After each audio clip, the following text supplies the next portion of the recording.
राष्ट्र निर्माण में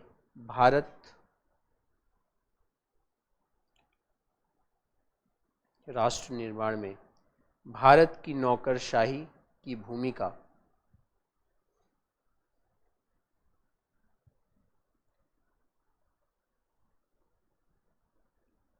और योगदान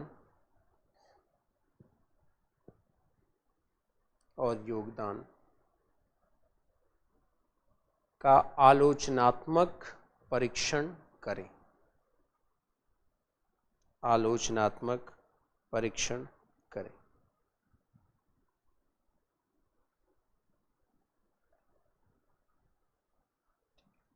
2006 200 वर्ड्स।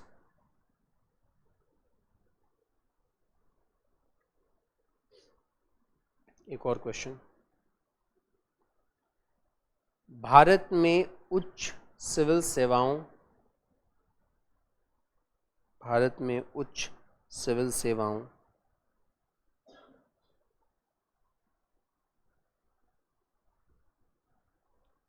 में पार्श्व प्रवेश लैटरल एंट्री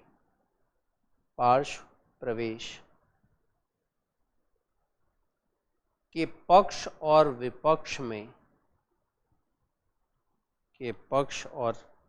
में तर्कों का विश्लेषण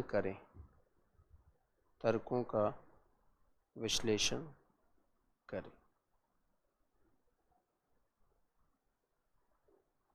2018 15 मार्क।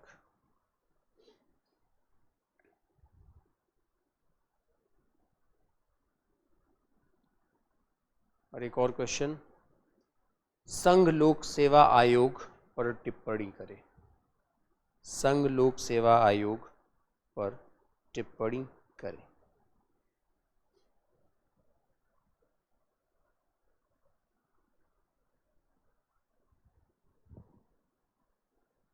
2003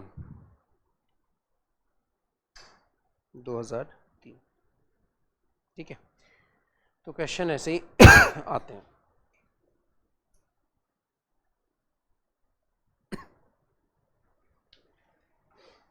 अब इसकी जो थ्योरी है वो है ब्यूरोक्रेसी से जुड़ी हुई। अब मैक्स वेबर एक सोशियोलॉजिस्ट हैं। मैक्स वेबर का कहना है कि अथॉरिटी जो है 3 तरीके से आप ले सकते हैं। आपके पास पावर 3 तरीके से आता है। एक जो है वो है ट्रेडिशनल मेथड, यानी आपके पिताजी दादाजी ज़मींदार थे तो आपकी भी ज़मींदारी आई, राजा थे, रॉयल फैमिली में आपका जन्म हुआ, तो फिर वो आपको राजा माना जाएगा, भले आपकी बुद्धि कितनी भी हो, लेकिन ट्रेडिशनली आपके पास आ गया है, ठीक है, राजा माना जाएगा, ठीक है। पता नहीं, ठीक है। तो ट्रेडिशनल तरीके, जैसे इंग्लैंड की जो क्वीन है उनके फैमिली में जो भी होंगे उनको ऑब्वियसली वो क्वीन या फिर जो है प्रिंस बनने वाले हैं। तो ये ट्रेडिशनल मेथड होता है। दूसरा होता है कैरिज्मेटिक, यानी आपकी पर्सनैलिटी इस प्रकार से है कि लोग आपसे प्रभावित हो रहे हैं। अब ये कैरिज्मेटिक पर्सनैलिटी नेगेटिव भी हो सकता है, पॉजिटिव भी हो सकता है। जैसे हिटलर का पर्सनैलिटी, तो हिटलर को पता था कि जर्मनी के साथ फर्स्ट वर्ल्ड वॉर के बाद जो ट्रीटी ऑफ वर्सेल्स हुआ उसमें जो उसके कंडीशंस थे उसके चलते जर्मन लोगों को कहीं ना कहीं इंसल्ट महसूस हुई थी और उन्हें लगा था कि उनके साथ न्याय नहीं हुआ है, और इस चीज़ को उसने एक लीडरशिप के रूप में दिया। तो कैरिज्मेटिक पर्सनालिटी, जब गांधी आते हैं तो उनकी पर्सनालिटी से लोग जुड़ते हैं, उनको लगता है कि इनके लीडरशिप में आके हम जो है भारत को आज़ादी दिला सकते हैं। तो कैरिज्मेटिक पर्सनालिटी होता है, लोग आपके साथ पीछे आपके चलते हैं, तो इसको बोलते हैं कैरिज्मेटिक पर्सनालिटी, कैरिज्मेटिक अथॉरिटी आती है। जो तीसरा अथॉरिटी होता है कि आपका ऐसा कुछ ट्रेडिशनल फैमिली बैकग्राउंड भी नहीं है और आपकी पर्सनालिटी भी बिल्कुल कैरिज्मेटिक नहीं है, कोई आपके आसपास बैठना नहीं चाहता, ठीक है, बात नहीं करना चाहता, लेकिन आप उस पोजीशन पे पहुंच गए जहाँ पे लोगों को आपसे काम है, आप डिस्ट्रिक्ट मैजिस्ट्रेट बन गए, तो चाहो या ना चाहो आपको आना ही पड़ेगा, ठीक है। पीठ पीछे चाहे जो भी कहो, सामने तो बोलना पड़ेगा कि हमें तो पता था कि IAS जरूर बनेगा, ठीक है। तो वो भले उन्हीं लोगों ने कहा होगा कि क्या बनेगा, इसको तो बात भी नहीं करने आता है ना, लेकिन जैसे success has many fathers, failure is but an orphan, एक स्टेटमेंट है। तो जैसे ही सक्सेस मिलता है लोग अपने इंटरप्रिटेशन, अपने स्टेटमेंट को इस हिसाब से चेंज करते हैं। तो जब आप लीगल रैशनल, जैसे मनमोहन सिंह जी, ठीक है, तो मनमोहन सिंह जी ऐसा तो कैरिज्मेटिक पर्सनालिटी नहीं था कि ऐसे लीडर थे कि खड़े हुए तो पूरा देश फॉलो करेगा, या फिर कोई ट्रेडिशनल बैकग्राउंड नहीं था, लेकिन जिस पद पे हैं, प्राइम मिनिस्टर हैं, फाइनेंस मिनिस्टर हैं, लोगों को उनकी बातों को मानना पड़ेगा। तो ब्यूरोक्रेसी में जो पावर आता है वो तीसरी कैटेगरी का है, लीगल रैशनल होता है। एक बार आप उस पद से हटे तो हो सकता है आपको कोई पूछे भी नहीं, क्यों? क्योंकि आपके ऑर्गेनिकली आपके अंदर वो चीज़ नहीं थी, उस पद से आपकी शोभा बढ़ रही थी या फिर आपके अंदर पावर आ रहा था। तो लीगल रैशनल मेथड से ब्यूरोक्रेसी आती है। अब ब्यूरोक्रेसी अल्टीमेटली कर तो रही है एडमिनिस्ट्रेशन, है ना। अब एक अंतर है ब्यूरोक्रेसी और पॉलिटिकल क्लास में। ब्यूरोक्रेसी की ट्रेनिंग होती है, सिलेक्शन होता है मेरिट के बेसिस पे, और फिर इसकी प्रॉपर ट्रेनिंग होती है। पॉलिटिकल क्लास में मेरिट के बेसिस पे सिलेक्शन नहीं होता है, ये होता है आपको जिसको जितना ज़्यादा वोट मिला वो बन गया लीडर। इनकी कोई ट्रेनिंग नहीं होती है, ठीक है। क्यों? क्योंकि जो पॉलिटिकल क्लास होता है वो आइडियाज़ देता है, आपको अपना दिमाग लगाना। आप जो इतना पढ़ लिख रहे हैं आपको दिमाग लगाना पड़ेगा, नेताजी बस बोल के चले जाएंगे कि हमको ये करना है। अब आप दिमाग भिड़ाइए कि किस कॉन्स्टिट्यूशनल प्रोविजन, किस कानून के तहत, किस रूल के तहत इसको किया जा सकता है, ताकि कल को इसको जुडिशरी इस पर सवाल नहीं पूछे। तो लीडर, जो रियल लीडरशिप होता है वो पॉलिटिकल क्लास में होता है। तो जो डिस्ट्रिक्ट मैजिस्ट्रेट, जो आईएएस ब्यूरोक्रेसी होते हैं वो मैनेजर्स होते हैं, वो सीईओ होते हैं, होता है ना, एक चेयरमैन होता है, एक सीईओ होता है कंपनी में। चेयरमैन आइडिया देता है कि ये मेरे को करना है, ये मेरा आइडिया है। सीईओ का काम है उस चीज़ को इम्प्लीमेंट करना।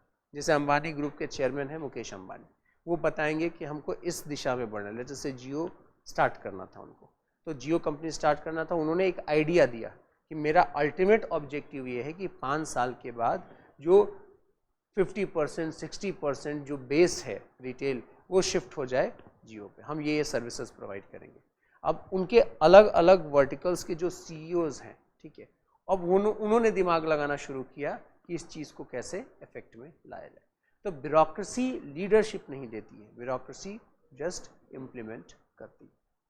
अब ब्यूरोक्रेसी को कहा गया है steel frame of India. British time में भी स्टील फ्रेम एक ऐसा फ्रेम है जिसपे कि पूरा का पूरा एडमिनिस्ट्रेशन टिका हुआ है। ये फ्रेम यदि नीचे जाता है तो पूरा का पूरा एडमिनिस्ट्रेशन जो है नीचे चला जाएगा। एक अमेरिका के भारत में एम्बेसडर थे जेके गैलब्रेथ, उन्होंने कहा कि भारत जो है एक फंक्शनल अनार्की है। फंक्शनल अनार्की यानी यहाँ पे चीज़ें जो हैं बहुत सिस्टम से नहीं चलती हैं, लेकिन अल्टीमेटली हो जाता है काम, ठीक है। लगेगा नहीं होगा नहीं होगा नहीं होगा, लेकिन अंतिम दिन वो चीज़ हो जा रही है। और चाहे आप कुछ भी कहें भारत के बारे में, लेकिन पिछले 70-60 दशकों से अधिक डेमोक्रेसी कायम है, प्लस हम एक level of economic growth, one of the fastest growing major economies of the world है। और इस पर्टिकुलर ज्योग्राफी में देखिएगा तो भारत की पोजीशनिंग अच्छी है, भारत का एक ठीक ठाक सॉफ्ट पावर है ना। तो ये यदि हम इस पोजीशन में हैं 1947 से लेके अब तक, तो कहीं ना कहीं इसका श्रेय जाता है ब्यूरोक्रेसी को। आप चाहे कितना गाली देगी, जो है नॉर्मली क्या होता है, जो बाबू शब्द है, ठीक है, वो चोर शब्द से जोड़ा जाता है कि भाई यदि सरकारी अफसर, यदि कोई सरकारी अफसर कहीं BMW में दिख जाए तो आप सोच नहीं सकते कि ये कमा के लिया होगा, आप तो समझेंगे कि ये कहीं ना कहीं चोरी का पैसा है। तो ये ब्यूरोक्रेट्स को उसी नज़र से देखा जाता है, नेगेटिव, ठीक है। यदि एक मेरा दोस्त था, उसका सिलेक्शन हुआ था, सिविल इंजीनियर था, फिर IRS में सिलेक्शन हुआ, ठीक है। तो एक तो सिविल इंजीनियर घातक, ठीक है, ऊपर से IRS, ओके। अब उसको लोग उसी नज़र से देखेंगे, चाहे वो कितना भी ईमानदार रहे, लगेगा कुछ तो इसने गड़बड़ किया, क्योंकि उस तरीके से ही देखा गया है। लेकिन यदि आप मान के चलते हैं कि आप 26 जनवरी मनाया जा रहा है, विदाउट एनी इंसिडेंट एकदम सक्सेसफुली हो जा रहा है, तो आपको तो लगता है ये तो हो ही जाएगा, लेकिन ऐसे नहीं होगा। वो कहीं ना कहीं कम से कम 100 IPS रात भर जग रहे हैं, तब जाके आप 26 जनवरी को जाके वहाँ पे सेल्फी ले पा रहे हैं। अदरवाइज़ कोई ना कोई काम कर रहा है, आपको लगता है कि यहाँ से मेरठ जाना है तो एक्सप्रेसवे तो होता ही है, ऐसे थोड़ी होता है। एक्सप्रेसवे बनाना पड़ता है, यानी कोई ना कोई उस पर काम कर रहा है।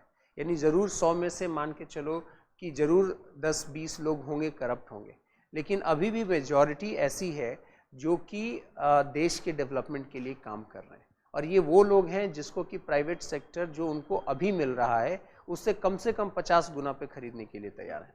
ठीक है, वंस कोई आईएएस यदि छोड़ता है 15 साल सर्विस के बाद, तो प्राइवेट सेक्टर उसको मुंह मांगी कीमत पे लेने के लिए तैयार हो जाएगा। क्यों? क्योंकि इतना एक्सपीरियंस और किसी जॉब में आपको नहीं मिलता है। यहाँ वर्टिकल एक्सपीरियंस है, आपको सेंट्रल गवर्नमेंट का एक्सपीरियंस है, स्टेट गवर्नमेंट का एक्सपीरियंस है, डिस्ट्रिक्ट ब्लॉक लेवल का एक्सपीरियंस है, हॉरिजॉन्टल एक्सपीरियंस है, agriculture ministry, defence ministry, foreign affairs, ये हॉरिजॉन्टल एक्सपीरियंस है। तो इतना एक्सपीरियंस कभी भी प्राइवेट सेक्टर दे ही नहीं सकता। तो इन स्पाइट ऑफ दैट यदि ये लोग काम कर रहे हैं, इसका मतलब है कहीं ना कहीं वो सेंस ऑफ सर्विस ब्यूरोक्रेसी में अभी भी जिंदा है। तो ब्यूरोक्रेसी को जब हमें आज़ादी मिलती है 1947 में, एक सजेशन ये था कि जो भी जितने भी ब्यूरोक्रेट्स थे, ब्यूरोक्रेसी को एक बार भंग कर दिया जाए। मतलब उस समय जितने डिस्ट्रिक्ट कलेक्टर रहे होंगे, जितने जो सुपरिटेंडेंट ऑफ पुलिस रहे, वो सबको ख़त्म कर दिया जाए, फिर से सिलेक्शन किया जाए।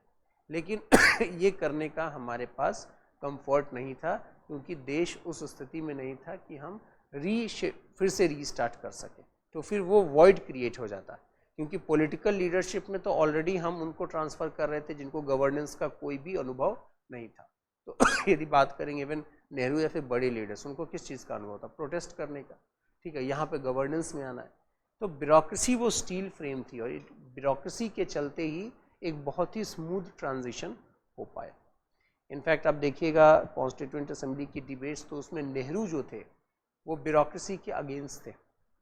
आईएएस को पहले आईसीएस कहा जाता था, तो उनका स्टेटमेंट है कि ICS is Indian civil service. वो कहते थे it is neither Indian nor civil not a service, तो इसको हटा ही देना चाहिए, है ना। लेकिन हटाने की बात नहीं की गई, उसका नेचर चेंज कर दिया गया। आईसीएस को बदल के आईएएस कर दिया गया, इंडियन पुलिस को बदल के इंडियन पुलिस सर्विस कर दिया गया। पटेल जो थे इसके सपोर्टर थे, क्योंकि उनका मानना था कि स्टील फ्रेम है। इनफैक्ट ब्रिटिश पार्लियामेंट में 1922 में उस समय के प्राइम मिनिस्टर जब स्पीच दे रहे थे, उन्होंने क्लियरली कहा था कि भारत में हमारा शासन इसलिए कायम है क्योंकि ब्यूरोक्रेसी है। यदि ब्यूरोक्रेसी नहीं रहेगी, जैसे ही ब्यूरोक्रेसी जो है वो डिसॉल्व होती है, ब्रिटिश शासन भी वहाँ पे ख़त्म हो जाएगा। या फिर जैसे ही ब्यूरोक्रेसी के अंदर ये फीलिंग आ जाए कि जो इंडियंस कर रहे हैं वो सही है, मतलब ब्यूरोक्रेसी उनके साइड हो जाए, एज सुन एज दैट, तब उसी मोमेंट पे ब्रिटिश राज जो है वो समाप्त हो जाएगा। और ये स्ट्रेंथ ब्यूरोक्रेसी का पोस्ट इंडिपेंडेंस भी कंटिन्यू रहती है, क्योंकि आफ्टर इंडिपेंडेंस हमने देखा कि नेहरू ने स्टेट लेड सोशलिज्म की बात की। और स्टेट क्या है? ब्यूरोक्रेसी है। स्टेट का मतलब ब्यूरोक्रेसी है ना, यानी एक ब्यूरोक्रेट डिसाइड कर रहा है कि आपको कैसी शिक्षा मिलनी चाहिए, एक ब्यूरोक्रेट डिसाइड कर रहा है कि आपको कैसा खाना मिलना चाहिए। तो सारा डिसीजन जो है वो ब्यूरोक्रेसी के हाथों में दिया गया। 91 के बाद से ब्यूरोक्रेसी का रोल जो है थोड़ा सा कम होने लगता है, क्योंकि प्राइवेट सेक्टर उसमें आने लगता है।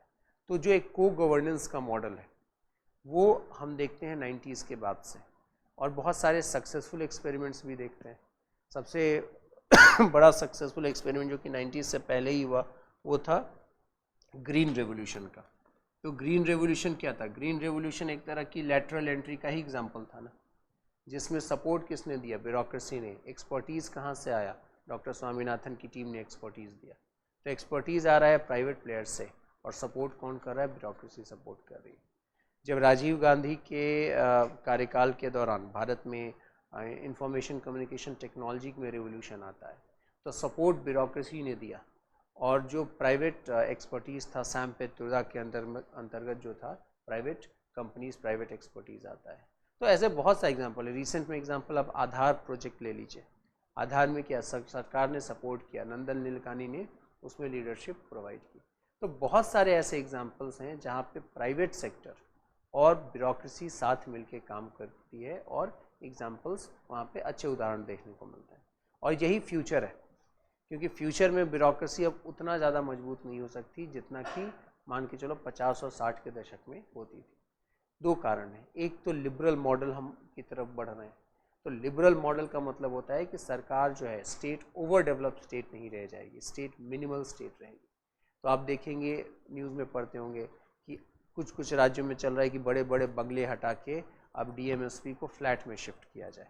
कहीं कहीं हो भी रहा है, एक फ्लैट बनेगा और अपार्टमेंट बनेगा हर एक डिस्ट्रिक्ट में, जिसमें कि डीएम, एसपी, एसडीएम सारे जो अफसर रहेंगे वहीं रहेंगे। यानी ये जो बंगलों वाला सिस्टम है उसको ख़त्म किया जाए। या फिर जो लाल बत्ती वाला है, मोदी जी ने लाल बत्ती हटवा ही दिया, ठीक है। ये पूरा है कि भाई डीएम चले तो ऐसा ना हो कि पता चल जाए कि डीएम साहब आ रहे हैं, तो डीएम भी क्या रहेगा, एक कॉमन।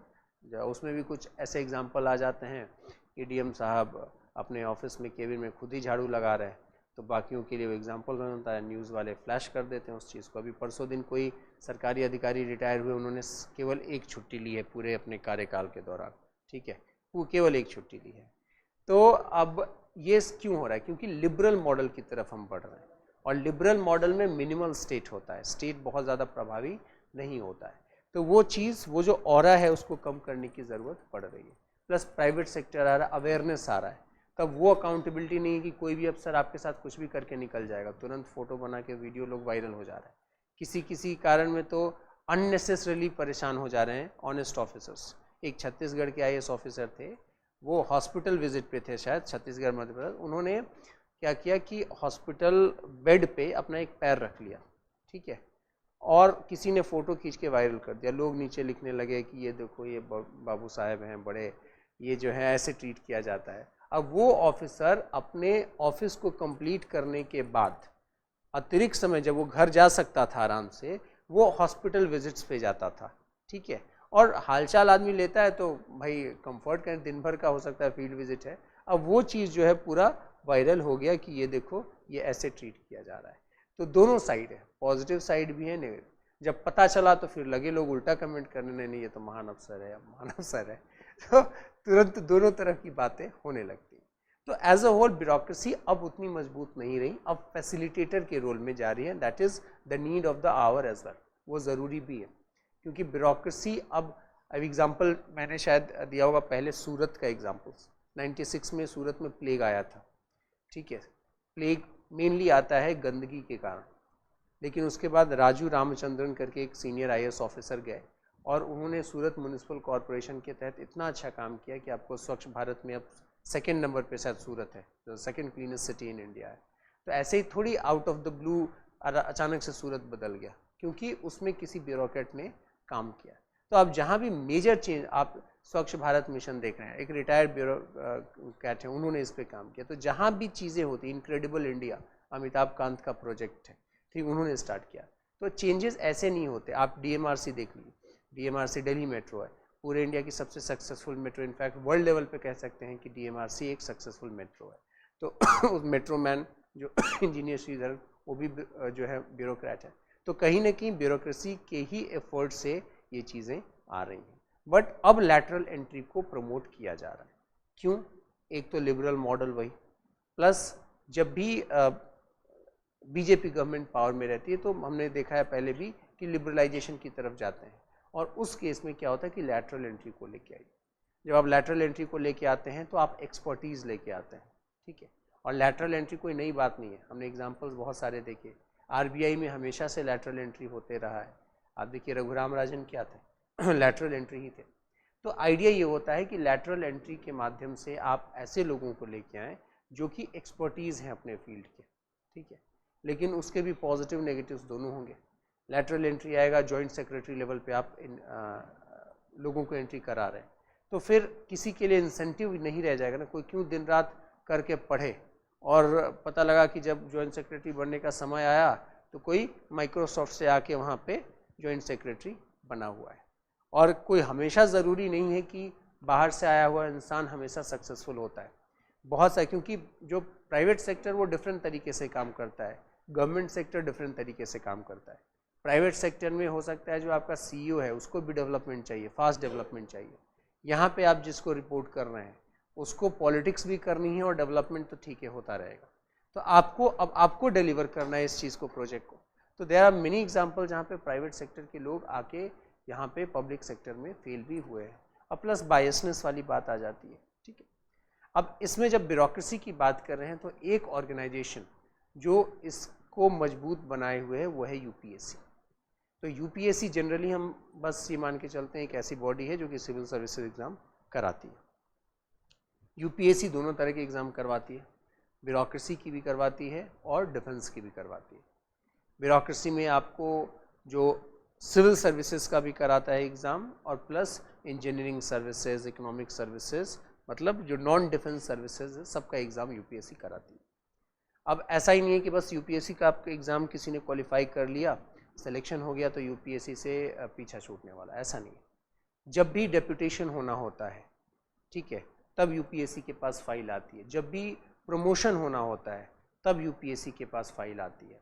जब भी कोई डिसिप्लिनरी एक्शन लेना होता है किसी भी ब्यूरोक्रेट के खिलाफ तब यूपीएससी के पास फाइल आती है। या फिर प्रेसिडेंट को यदि किसी प्रकार का ओपिनियन चाहिए होता है तो वो जो है यूपीएससी से कंसल्ट करता है। तो ऐसा नहीं है कि बस सिलेक्शन वाले पॉइंट पे यूपीएससी का काम है। यूपीएससी का काम जो आपके रिटायरमेंट तक, जो भी ब्यूरोक्रेट बन रहा है उसके रिटायरमेंट तक यूपीएससी को कंसल्ट किया जाता है। यूपीएससी का मात्र एक एम है कि ब्यूरोक्रेसी में मेरिट के ही आधार पे कोई भी काम हो, चाहे वो सिलेक्शन हो, चाहे प्रमोशन हो, डेप्यूटेशन हो, डिसिप्लिनरी एक्शन हो, एक चीज़ बस ध्यान में रखना है, वो है मेरिट। किसी प्रकार का बायसनेस नहीं होना चाहिए, चाहे बायसनेस कास्ट के बेसिस पे, क्लास के बेसिस पे, रिलीजन के बेसिस पे या फिर रीजन के बेसिस पे, किसी भी प्रकार का बायसनेस नहीं होना चाहिए। ये मैंडेट है यूपीएससी बॉडी का।